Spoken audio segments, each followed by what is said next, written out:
Hello everybody, it's Big Daddy Rocker Gamer, and I'm very happy to take you in on quite possibly one of my earliest formative experiences when it comes to role-playing games from way back in the 1980s. 1984 saw the release of Fantasoft Games' Realmz, a not quite D&D, but very D&D inspired RPG. Now, I am going to generate a new character to show you the character creation process.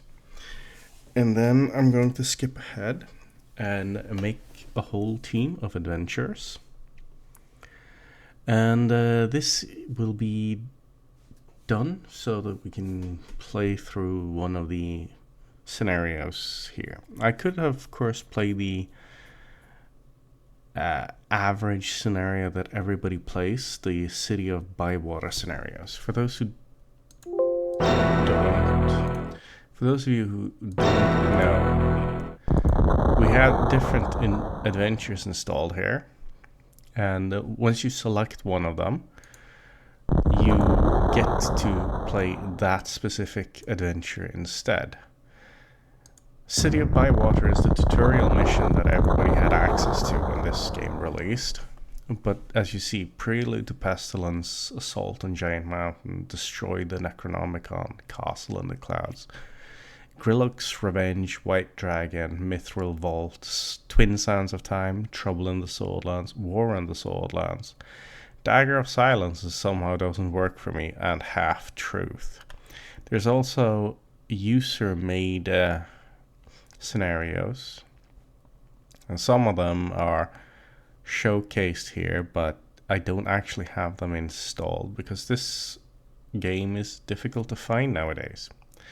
I was thinking to play Prelude to Pestilence. The main adventure most people do is City of Bywater, as that's the one everybody knows.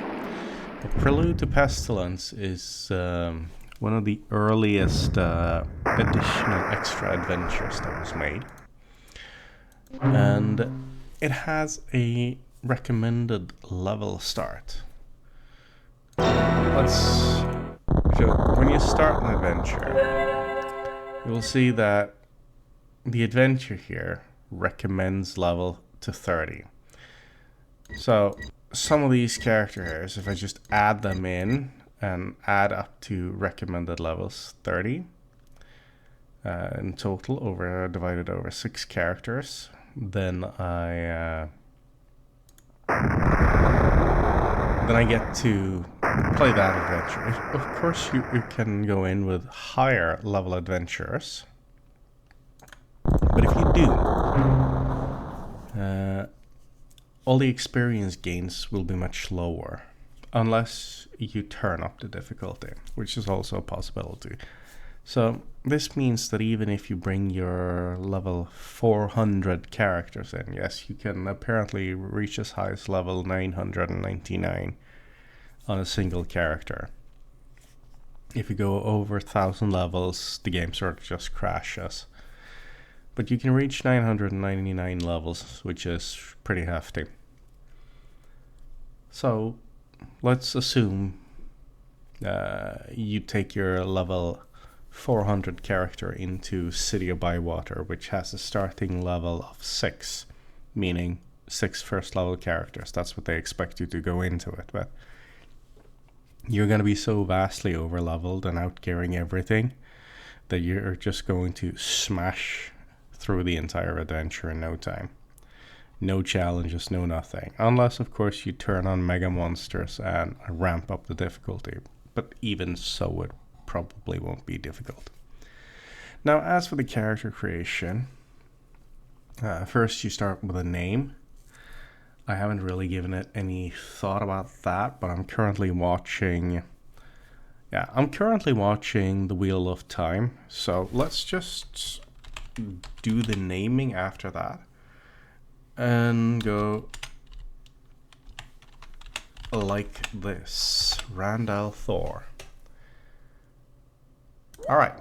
And since we want to make 6 characters, totaling level 30, I'm starting him off at skill level 5. And Rand is a man. And first off, you have to choose your class. This is the classes available. And if you look here, this is the information that you get from the classes. As a fighter, you will have a minimum of 8 brawn and 25 maximum. Brawn, by the way, is strength score. Knowledge would be intelligence, judgment would be translated to wisdom, agility is dexterity, vitality is constitution.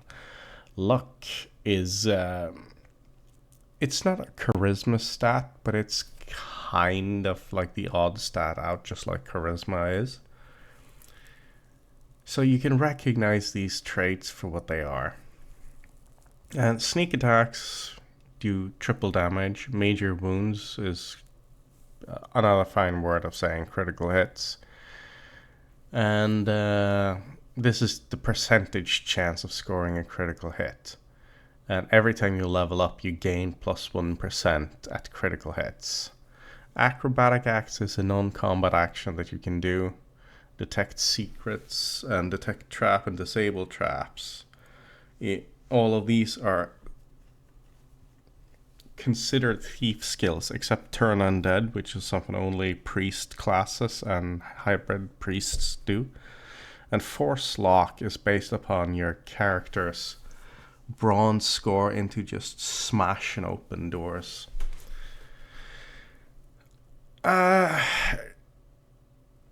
Classes are called cased here because, let's be honest, Wizards of the Coast and similar haven't always been good, happy chumping. You will find a lot of things like they call AC or armor class for armor rating instead, because they need to change these words to make sure that wizards do not go after them. DRV, basically how to resist. Electric spells you have +5 on. Charm you have -5. Chemicals, heat, mental, cold, and magical.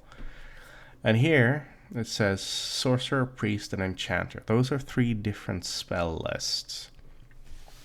They can all do similar things, but they do it at vastly different levels. Sorcerers have very early access to AoE damage. Priests get extremely early access to heal spells and remove poisons and diseases and stuff like this, while enchanters get very early access to summon spells for some reason. Now, finally, you have the miscellaneous modifications here. Two-handed adjustment, for example.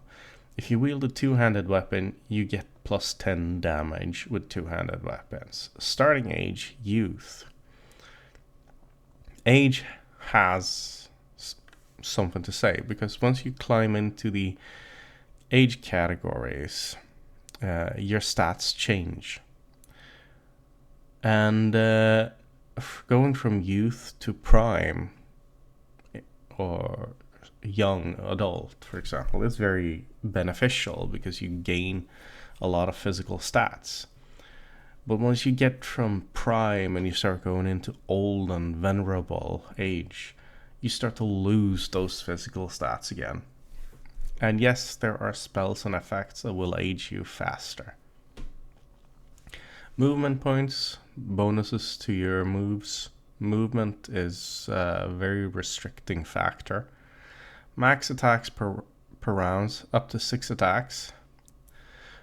Your class determines how many attacks you can maximum gain, but your race also determines how many attacks you can get. More about race once we've selected class for Randall Thor here. Can you use missile weapons? Yes. Missile weapons would be archer bows, it would be slings, it would be darts and all of these things. Missile weapons are very useful. They're not very powerful, but they're very useful in case you run out of movement. You can't reach a target. Stamina initial 15, level 10, but these numbers here are liable to change based on your vitality stat. So if you dumped vitality and I've got shit vitality, you're not gonna roll this high. Melee attacks, percentage chance to hit, 5% initial. For each level up you gain another 4%. Dodge missile, hand-to-hand combat. Hand-to-hand is unarmed combat. And yeah, there's a lot of more things to do here. Now, if I pick Crusader here, you will notice that all of these stats change from fighter. 8 to 25 in Brawn, for example, goes to 11 to 23 only on Brawn. But you gain the Priest skill starting at level 7. You gain Priest spells, and you can gain max level 4 spells. You gain Turn Undead, which starts at -9, but you gain +3 for each level up. So at level 5, which this character will start at, you will basically have a +6 modifier to your Turn Undead, which is not a lot, but it's much better than nothing. You also gain the Condition Magic Aura, which makes it harder to hit ya, basically. Maximum attacks is 6, but if we go to, for example, Battle Mage, Battle Mage has only maximum 3 attacks per round. But they get Sorcerer spells from level 5 on, and they get as high as 5th level spells. Also, they gain the beneficial abilities, protection from 1st, 2nd, and 3rd level spells as they gain on levels. But they only gain 12 hit points initially and 8 hit points per level up. So they have a high minimum brawn, but they can only go to 23 at maximum brawn. So all of these classes have very different potentials. Minstrel, for example, has a lot of protection abilities, gains some rogue abilities like detect trap and disable trap, and also gains some lock picking, but it doesn't increase with levels. But it gains enchanter spells, and yeah. So all these classes have very different abilities. And I am thinking of making Randalthor a Dabbler. The class name sounds really bad. I fully agree, but Dabbler gets 5th level spells of the Enchanter spell list.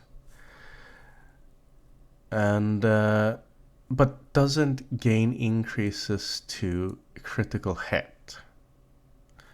It does, however, get decent melee attack against stamina and level up. Can use missile weapons. Has a maximum of 4 attacks per round. And also can use two-handed weapons. 10 to 23 on brawn. Knowledge is going to be important for spell points. And yeah, it's a solid class through and through, which I think represents Randalthor as much as possible. You know, the fighting magician. I could go for Battle Mage. I could go for Crusader. These are the three half caster warrior types. Crusader gets priest spells, whereas Dabbler gains enchanter spells, and the battle mage gains sorcerer spells. Battle mage is pretty cool too. Dabblers get more attacks. They get the same amount of hit points. But Battle Mage gains Sorcerer spells, Dabbler gains Enchanter spells. They gain access to spells at the same time. And they have roughly the same stat lines available to them. So they're both good classes. I prefer the Dabbler. So the Dabbler it is. Now here comes the race. The races are what sets us up. Humans have no real modifiers. They are the baseline, and they will follow this baseline unless overridden by the class which we selected previously. Plus to hit very evil, +3. Starts with 1 out of 1 attacks. Can have maximum 4 attacks per round. Demons, for example, which are possible to select, they start with lots of negatives to different rogue skills, except pick lock, but they have a high critical hit modifier of +6 additional %.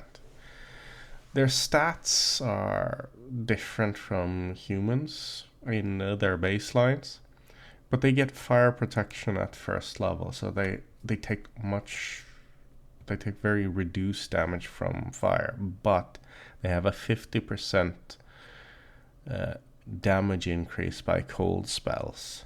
That's very bad if you run into someone. They do start with 3 attacks per 2 rounds. This means the first round they hit once, the second round they can hit twice. So if you want to start off with more attacks, Demon is a good choice. But, for example, Kobold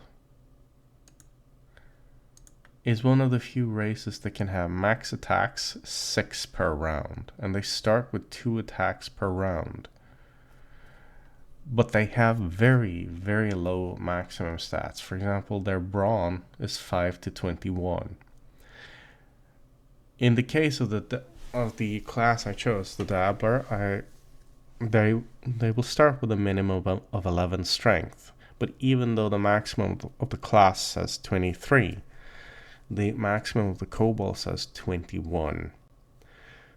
So you already start seeing a little bit of problems here. But Kobolds, they have crap stats, but they gain a lot of resistances, and they gain a lot of thief skills, but they lose out on stats, but they compensate for it with attacks per round. If they use two-handed weapons, though, they have -2 penalty to their damage done. So they're an interesting race in that way. Elves, for example, they have a lot of agility, but they cannot regenerate. Meaning if you find gloves of regeneration, they cannot use them. And they are limited to maximum 4 attacks per round. Then Cottons, which would be Tabaxis or Catfolk, they start with the ability to regenerate. And Matt Cotton is going to be a Cathoon. He's going to be a cat person, just because it will be very fitting. They start with 2 attacks per round, can have a maximum of 5 attacks, which, when paired with a class like the Dabbler, is a little bit of a waste, because the Dabbler can maximum have 4 attacks per round. So this extra attack that they can gain by reaching higher levels is lost. They also are not very good with two-handed weapons, but they're very good with ranged weaponry for some reason. So, in the case of making Randall Thor, we could make him a bog standard human. He would be decent at everything he does.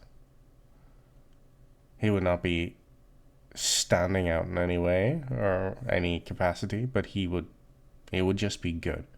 We could go with a standard orc, which is also pretty powerful, but it starts out with only one attack per round. We could go for making him a red-headed elf. Maybe we make him a dwarf. That would be funny. Or we could go a little bit more monstrous and make him a goblin.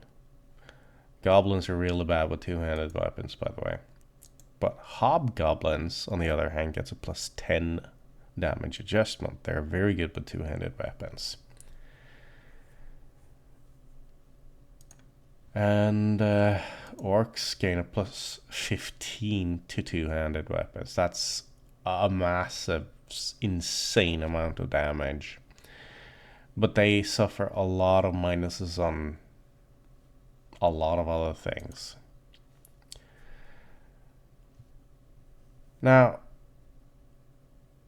we're gonna make Randall Thor a bog standard human, and we will be much more adventurous with the other characters. Now, there's only so many pictures to choose from, right?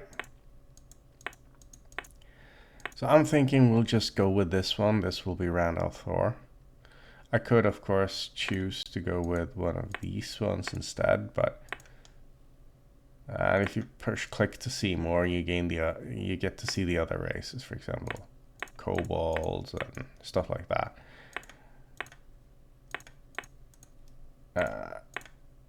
But we're gonna stick with this. It's very simple, straightforward, and this means this picture is also associated with this figure here. I could go for this or change around and mismatch that too. But I'm just going to go for this simple here. Done. Now we come to the part where a lot of people can get stuck for hours upon hours upon hours. If you look at this here, this is the stat line I'm getting told to use. Brawn 15, knowledge 13, judgment 13, agility 11, vitality 19, luck 16. These are all the bonus stats. Here, attack bonus says 0. This means that my chance to hit is at 20%. And the 20% is here because of the levels I have. This is a level 5 character. If I roll something higher here, I will gain attack bonus here. That will affect this number here.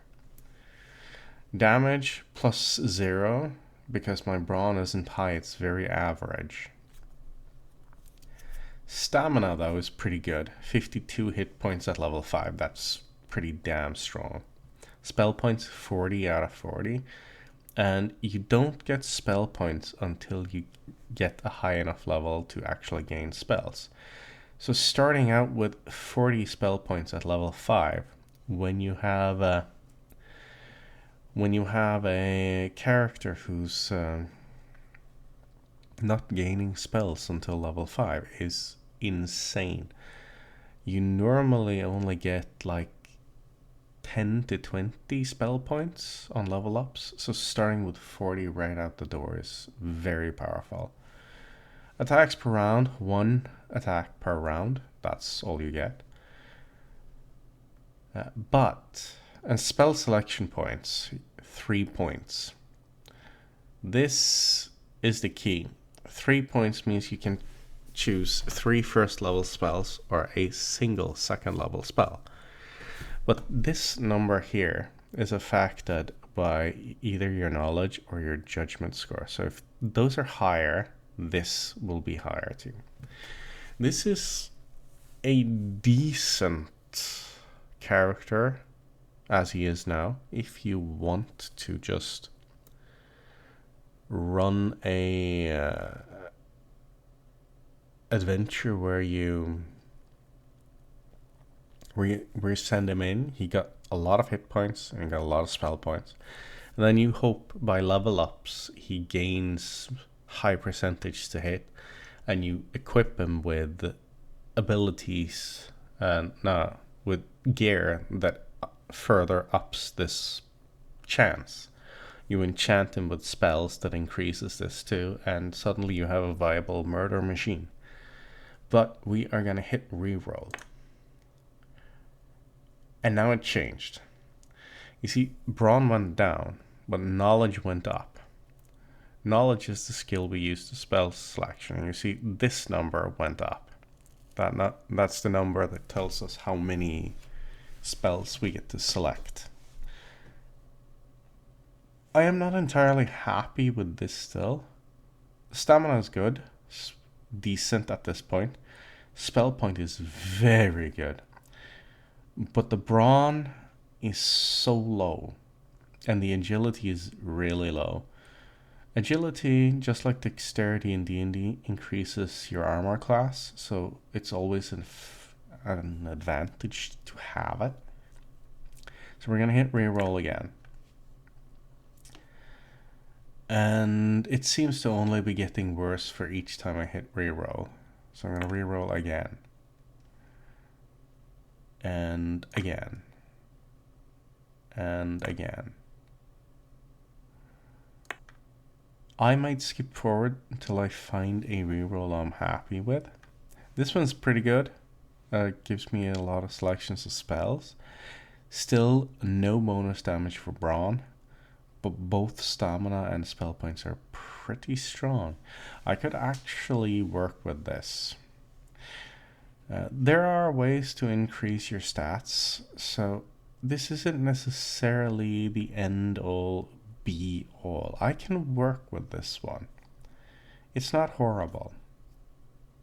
It's not fantastic, but it's not horrible.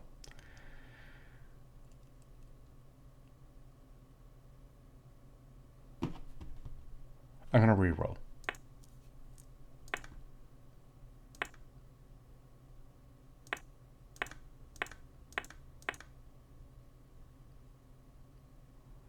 Okay, now we're starting to look like some fun. See, now I have 19 brawn. 19 brawn gave me an attack bonus of 20. And 20 increased my chance to hit from 20 to 35. Spell points are still 40 out of 40, and stamina's 39, which is not bad. Armor rating is 0 because my agility kinda bites. But because knowledge is 18, I start with 6 spell selection points. So this is a decent rollout. I am gonna run with this one. And here's the spell selection. Now I have 6 points. You see on the side here. This is how much it costs per spell. So I could, for example, go Creature Summon 2 and have this be his only spell. That's a viable strategy. Or I could go Discover Magic, Lightning Strike, Limited Phase, Ogre Hide, Enchanted Blade, and Silence, for example. These are all spells and abilities that will be useful. I could go in here and put on Dragon Hide and Discover Secrets, for example. Or Creature Summon 1, Lightning Strike, Discover Magic, and Ogre Hide. Start with these spells, for example. Maybe I skip Ogre Hide and do Limited Phase instead. Limited Phase is like Dimension Door. Lightning Strike is a throw a bolt of lightning at a single target. Should not be confused with Lightning Bolt, which you can get later, which is a ray that hits everything in its target. But I think I'm gonna go with Creature Summon 1. Discover Magic, Lightning Strike, and Ogre Hide. I think that's a decent start out for Randall Thor. And I will keep the character.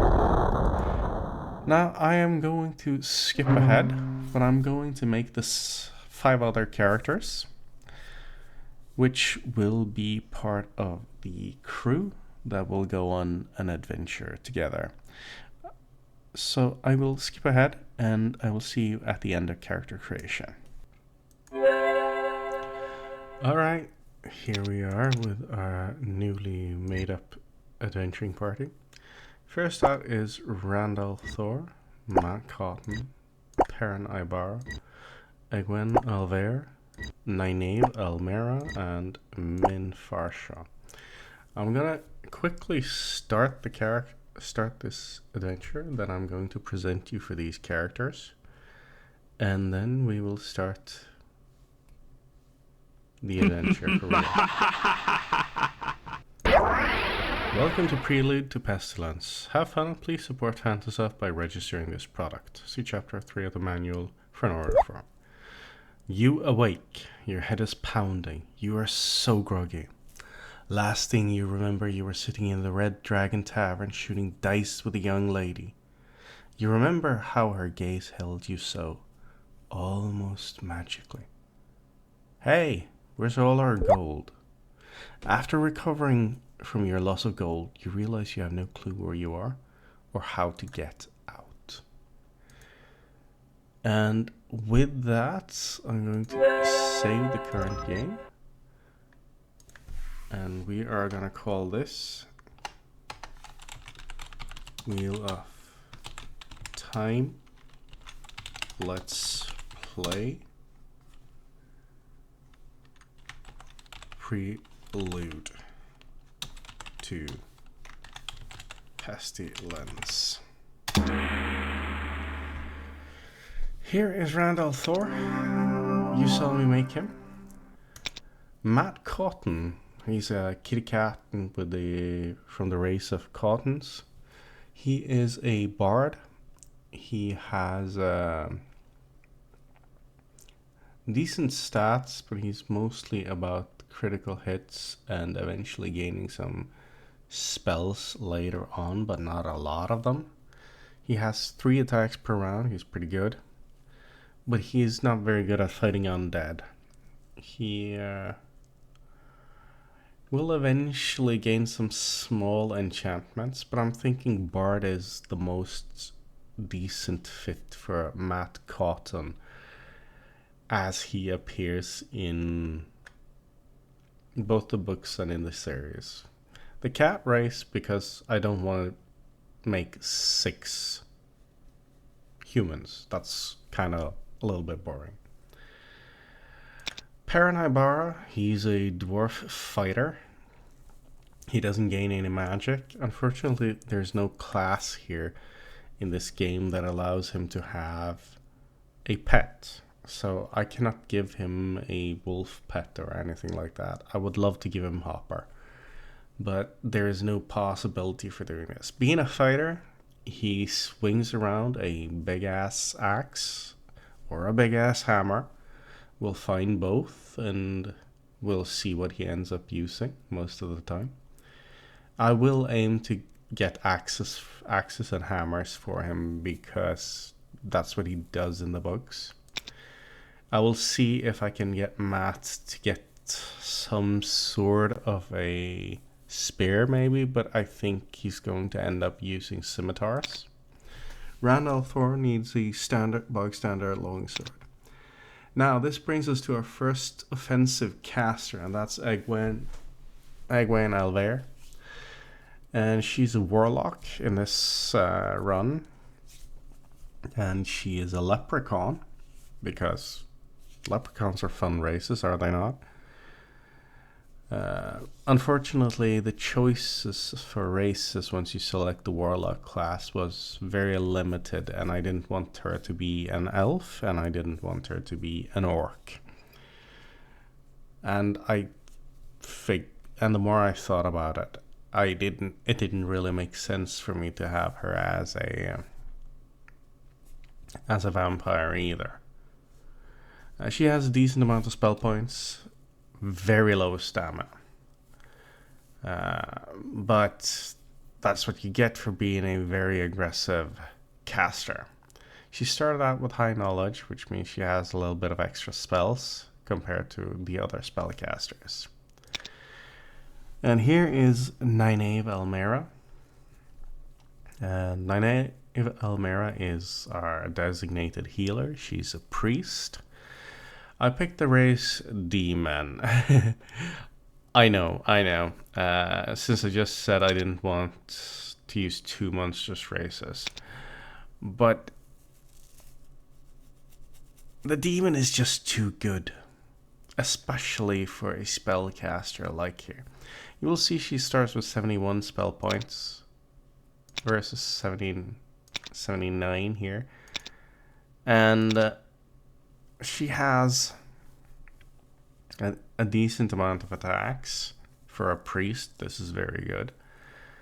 She has decent stats and everything is just very good. I thoroughly like this character. The only thing she doesn't have is a high enough judgment to gain a bunch of extra additional spell selection points. That's my one drawback. But she's going to be a healer focused character with support spells, which is fairly reminiscent of what she does in the books. Nynaeve's focus is to heal people. She wants to heal people. And that's why she, spoiler alert, eventually joins the Aja known to work with healing. I don't know if that's how it's going to end up in the TV show, but we'll get there. And finally, we have Min Farshaw. And Min is the lady who has visions of the future when she sees people. And the reason I chose Min here is because I needed someone who could provide me ranged damage from afar and not be choke full of spells.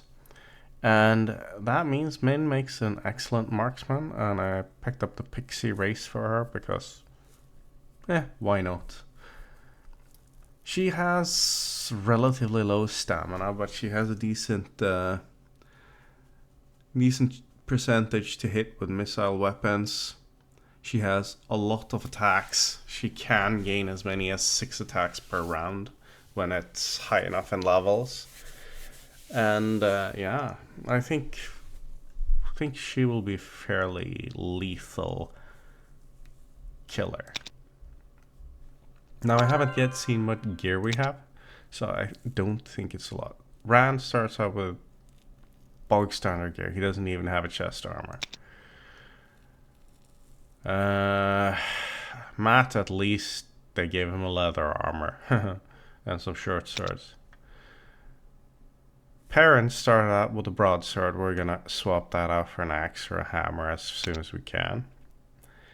Egwene just has a dagger and some weird stuff. Nynaeve comes with a mace and fairly little else useful. At least they gave Min a bow. Alright, so we're gonna start off here by selecting Nynaeve, getting to spells, pick out one of her early spells. Shine increases maximum light radius when you're inside caves, which we are now. I'm gonna turn on the search button here, and then I'm gonna also cast Discover Secret. That adds this icon. And finally, I'm gonna add Dragon Hide. This adds this icon. Dragon Hide is very good because it reduces the amount of damage you can take from enemy attacks. What a grisly sight. Behind this group of rocks rests the remains of a party of adventurers. 6 in total, their hollow cheeks still covered with patches of yellowish flesh. The remaining flesh is so tight on the bones it looks as though all the fluid has been drained from the bodies. Some of the party's supplies, weapons and armor is still intact. It is old and uncomfortable, but will do in a pinch. So right off the bat here, we have at least some armor here. I think. And some of this is magical stuff. You cannot use these things. Okay, that sucks.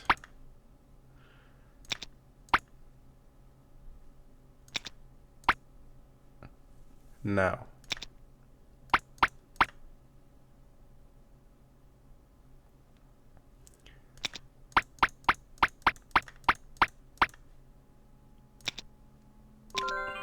Now. That's great. We're gonna unequip this.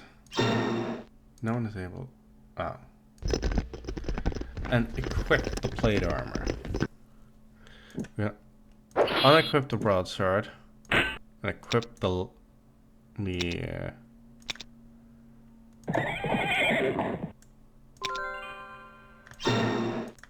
no one is able to get. I didn't get identified, did I? Of course I didn't. That's a me problem. Okay, so Matt cannot use this. And neither can she.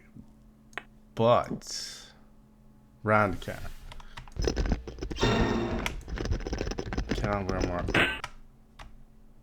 Oh, laser +2. Okay, so Rand is at least gearing up to be able to fight here.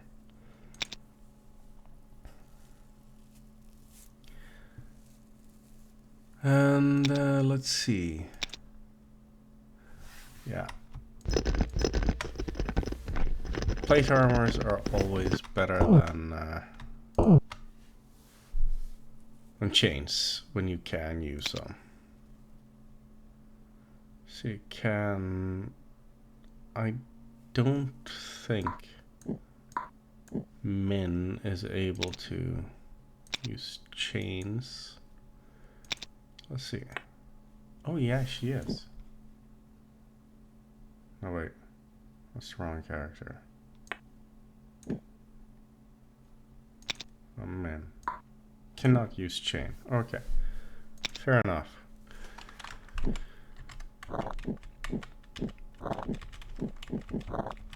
So now we've been around the bend a little bit. A dark cave heads off in a southerly direction, but it does not smell very good. Now I'm walking in through the caves here. I can see the exit. Finally, fresh air. What is that? Where did they come from? Prepare yourself. These are trolls and bugbears, I think. Okay, Matt is first up. And he misses a lot. And then Min has to fight the melee. And I'm going to swap positions with Egwene. And finally, Nynaeve here has the ability to cast some spells. I'm going to do a 4-target soul bind. If these are successful, I stun. And the advantage with a stunned character is that a stunned character will not cannot dodge, and they will be killed in one hit.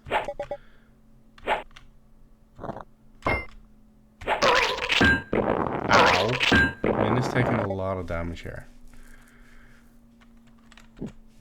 But Egwene can and will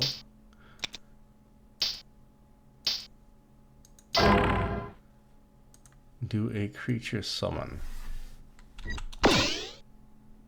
I think I got a woolly rhinoceros.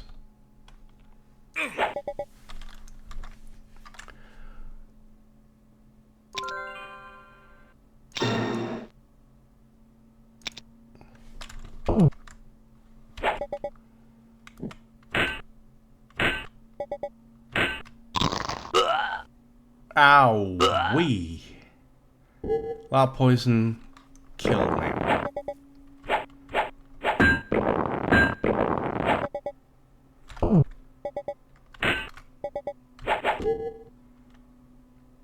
That killed Egwene and Min straight out the door. I did not expect that to happen.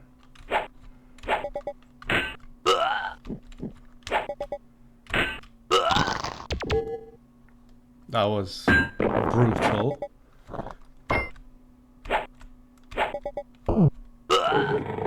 That was very brutal.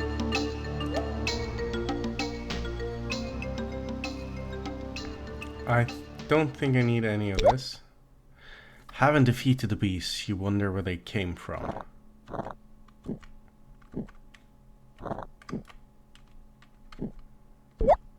Finally, in front of you, you spot a staircase heading up. Unfortunately, there is a guard. It is the lady you remember playing dice with. Dark hair highlights her ash-white skin. A vampire. She hisses. I took your gold the first time we met. Now I will take your soul. You see her body twist and contort as she chooses to attack you in bat form. Her companions join her. Alright.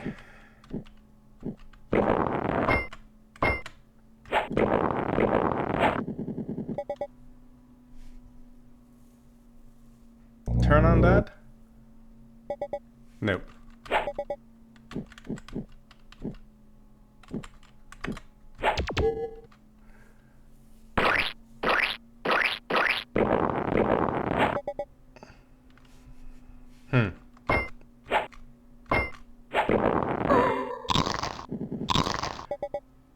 Now, Matt is helpless. This means that the next attack that goes on him will kill him.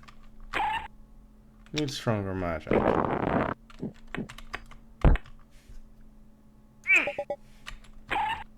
Need stronger magic. That sucks. Okay.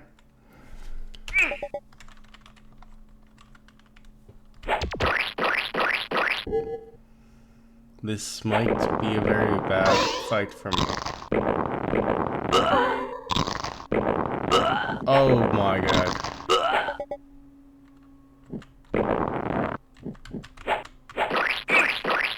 Yeah, I might actually die here.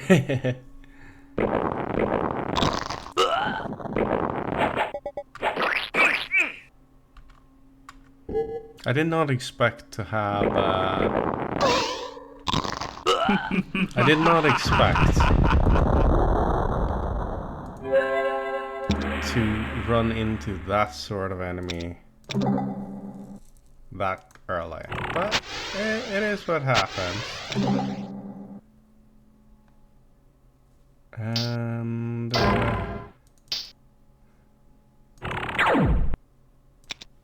I'll just compensate with this. So, we know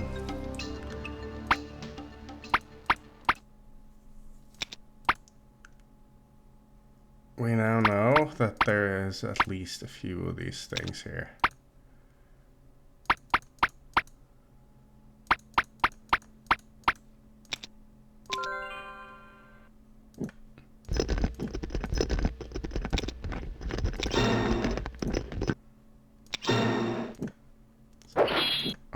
Unequip,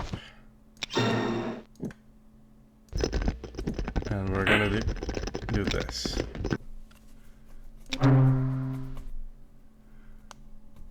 And we're gonna give this to Rand.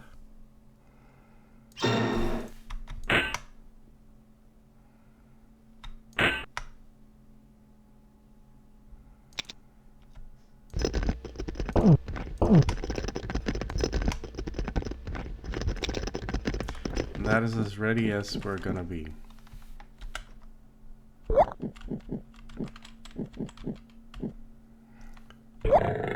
Finally, fresh air. What is that? Where did they come from? Prepare to defend yourself.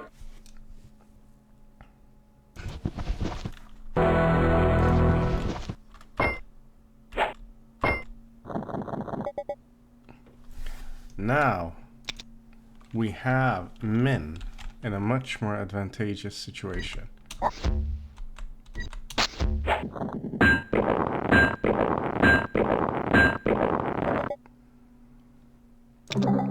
And we can also use Egwene here and have her summon a giant bear, because why not? And we have no one poisoned for now.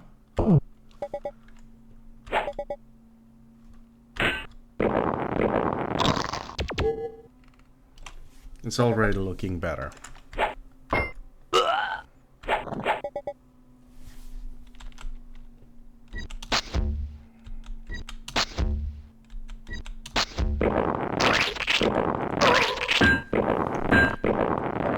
Okay.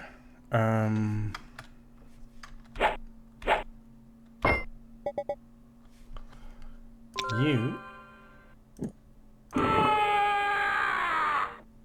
That's not poisonous, no, it's disease. Crap.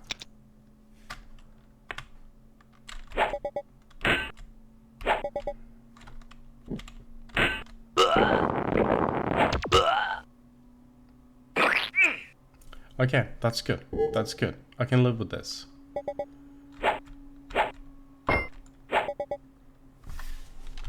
She's merely knocked unconscious.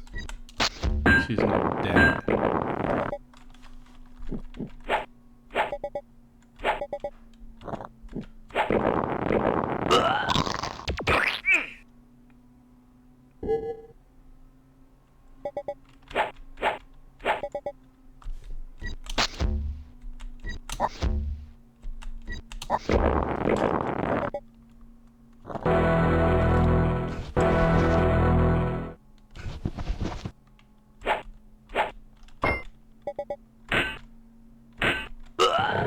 And here's the kicker. You get to keep whatever you summon. You can keep up to 4 of them. And I'm just gonna bring everything here and see if any of these upgrades, but I can't identify them. Okay. Now we're resting up until Nynaeve is ready to go.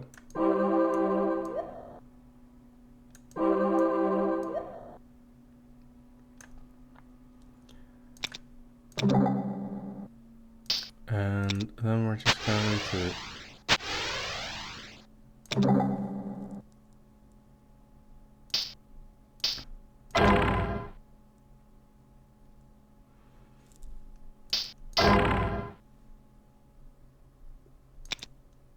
see Ogre Hide. We can have Rand do Ogre Hide this time. And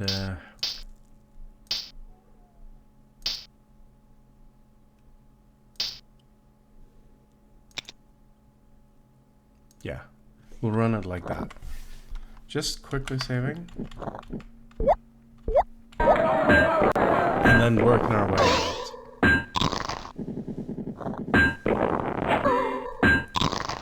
And we're already off to a terrible start with Rand being paralyzed right at the door. But we can work this around. Now, we're gonna move Min up a little bit. And have her shoot at the vampire. Then we're gonna have Egwene swap places with Rand. Rand is paralyzed, so we don't want him getting hit. And then we're running another summon up here. Oh boy. That's a dragon. Dragons are fun, but very dangerous. This particular guy might actually end up killing me. Now, I'm casting Magic Aura, it makes it harder to hit everyone. And then, the only one who can actually hit the vampire will attempt to do so.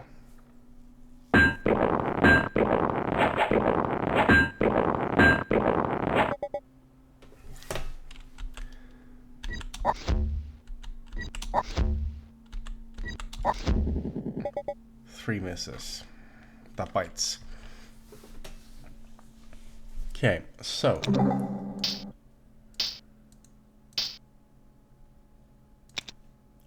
let's do Lightning Strike. Resisted magic.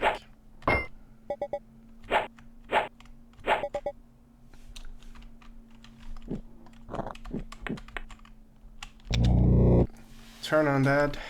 Unfortunately did nothing.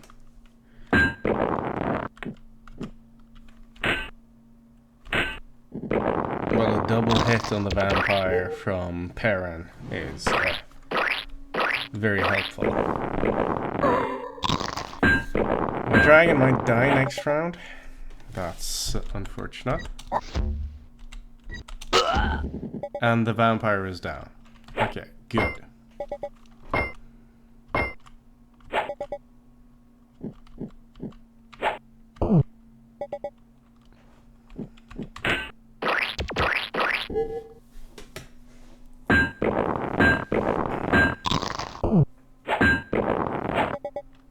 Perrin resists.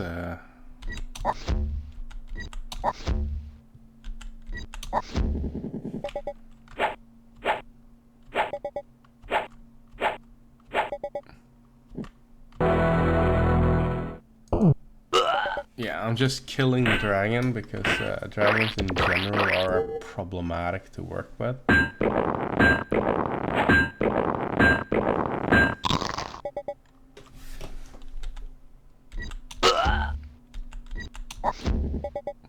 The one important thing to know about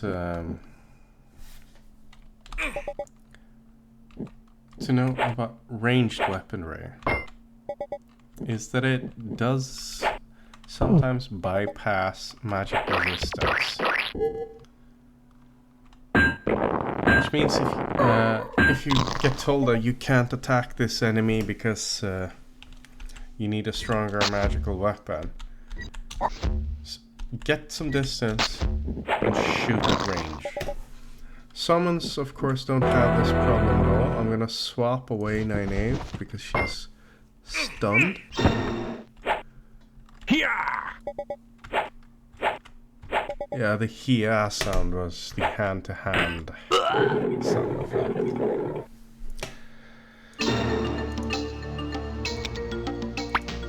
And nothing to detect. Having dispensed of the material plane form of the vampire, hopefully she will not get too much rest before you leave this place. Now, these are spell scrolls. They usually have a scroll inscribed to them. Would you like to take the circus up to the surface? Yes, please.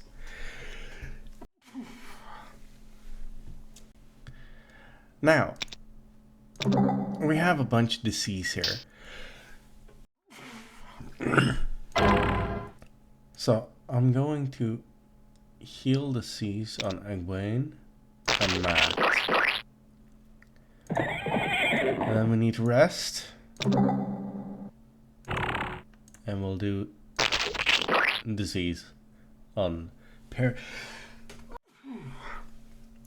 as well. Man, I'm sneezing a lot here. Alright. So let's find out what's going on here.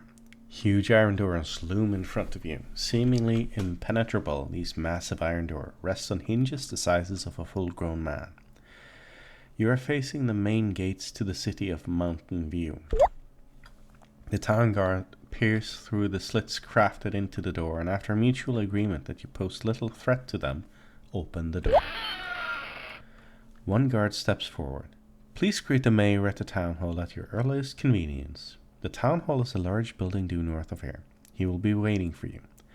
They close the massive doors behind you. The inner gates of Mountain View. Now, there's a lot of small buildings here.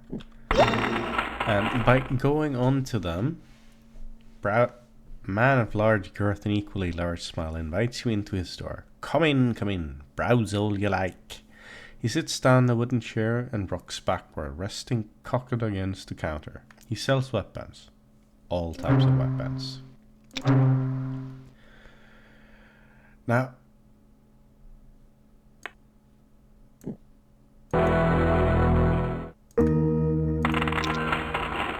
here is where we can go and start to get some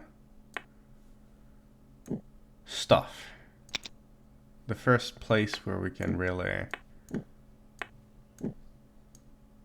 All of this is unidentified. You see, it costs... He will only give me a single gold for this chain armor. I need to identify it. Broadsword. So I'm gonna sell a lot of the stuff I have here that has been identified. So I get gold for running identifies on everything else here. Oops, I may have done a mistake there. I'll have to get a new weapon back.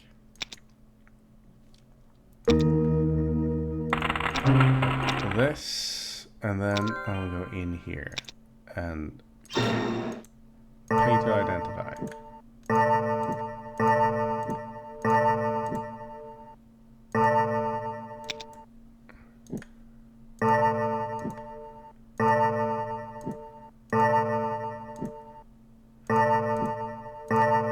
I will need to pick up an identify spell very quickly.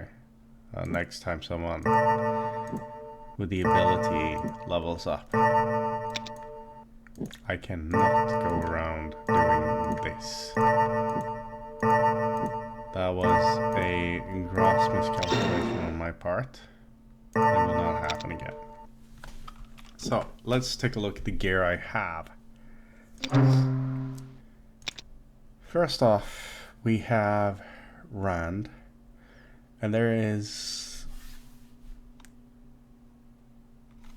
very little that would please me more than to put him in some sort of armor, but apparently he can't wear armor.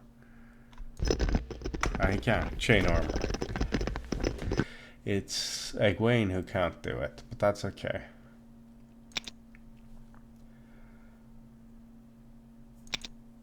Now...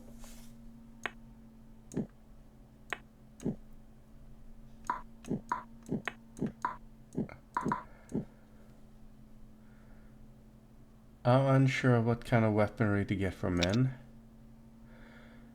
But when it comes to Nynaeve, she needs to have blunt weaponry. Poor Egwene can only use daggers because she's so focused on that.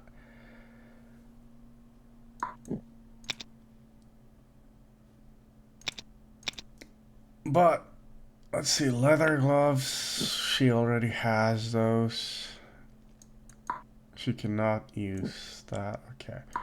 She cannot use spears either. But this guy cannot use spears either, okay. So it's gonna have to be a scimitar-like weapon for him then. Like this. Scimitars, there we go. It's the closest thing we will get to the Ashandarai, since he can't use spears. That's a bit of a shame, but it is what it is.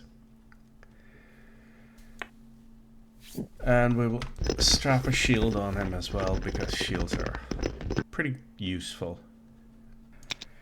Now that we've figured out what we want, we're gonna pool all the money. And we're gonna sell everything that we're not gonna use. The reason is fairly straightforward. We need cash. We're strapped for cash. And the best weapon to earn cash is to sell stuff you wear. Alright, let's take a look into weapons here. Rand should have a sword. Perrin should have either an axe or a hammer. Now, I'm inclined to keep the sword on him for now because there's no good hammers here. Now, Rand can get rid of this and strap on this. Dabbler cannot use plates, but they can use banded armor, which is as close as it gets. And we can strap on a padded cloak on top of it. So he has at least got some armor here. And we are gonna put on plate gloves for Perrin. He has steel-shod boots, leather boots. Cannot use steel shods. Away with the silk gloves, get you some of this. Away with the leathers and put on some chains.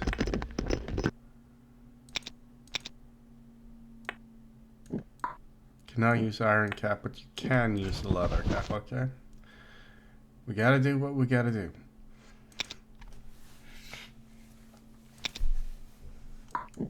I think... yeah, she can't even use that. She can only use daggers, like literally. That's one of the hard limitations of the Warlock. Only having daggers available to them. Weaponry. They're supposed to be full-time casters anyway, so that makes sense.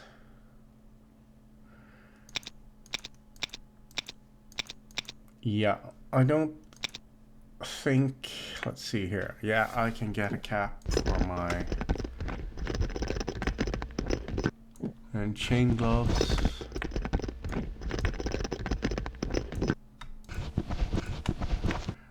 All of these things that I'm trading out, they have higher armor value, which builds up to making a more well-rounded character. Okay, so I'm stuck with leather armors for her. Okay, well, I can work with that.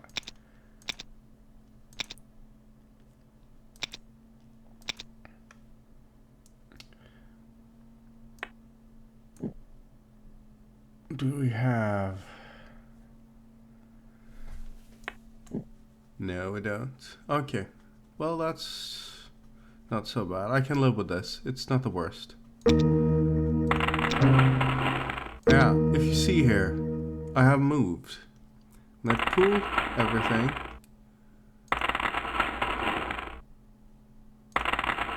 the movement goes up. When I share it, movement goes down. That's because gold weighs stuff.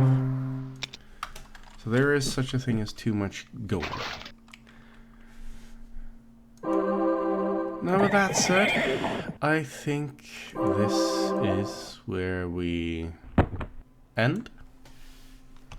I'm just gonna save the game. This is Big Daddy Rocker Gamer, and this was first episode of Let's Play Realmz Prelude to Pestilence. See you next time.